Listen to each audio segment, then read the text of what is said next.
I've had the AtomCube Rx1 for about 2 months now. It's versatile for lighting up darkened backgrounds and adding fill light on video subjects, and it's incredibly bright with a pretty wide throw. These two facts alone make it a great value for about $160 on Amazon.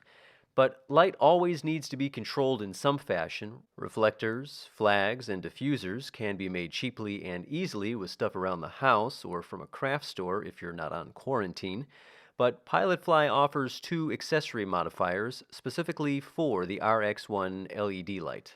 They're inexpensive enough to justify purchasing and useful enough that you probably won't regret having them on hand as an option.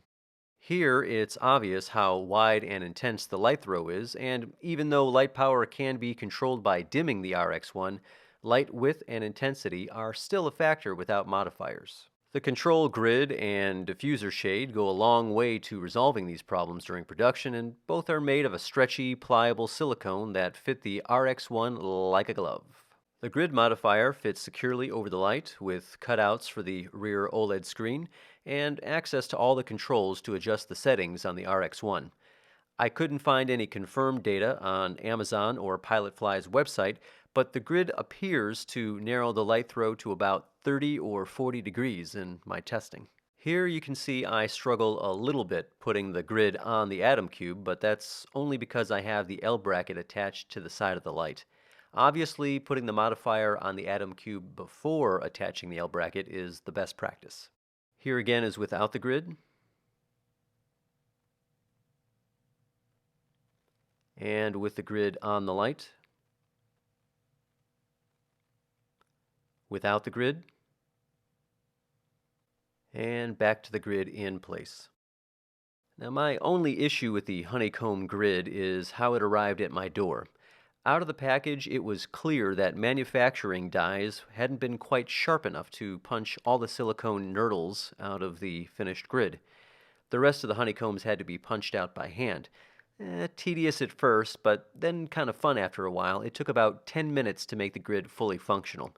Now, I'm sure most won't receive a grid like this, but if you do, this is the solution if you have a flathead screwdriver and 10 extra minutes to spare.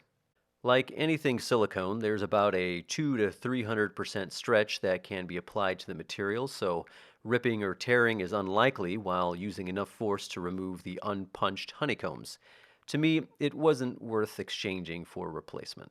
The diffuser is okay. It fits snugly around the RX1 and it's made of silicone that softens the light, and it does help, but truly effective diffusing really involves more than one diffusion layer and some place to bounce the light between diffuse layers.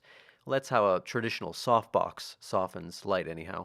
For obvious reasons, this diffuser isn't as efficient as a softbox, which probably is why PilotFly refers to this modifier as a shade.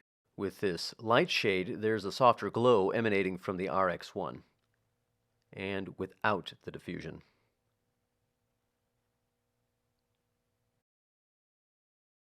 And the white silicone softens the vivid RGB colors, making them less harsh. And here's the light without diffusion. So is either the light shade diffuser or control grid worth it? Well, I think they both are, and they make an already versatile Atom Cube more usable in more situations. But really, I think both modifiers should be included in a kit with an Atom Cube RX1 purchase. Dare to dream while in quarantine.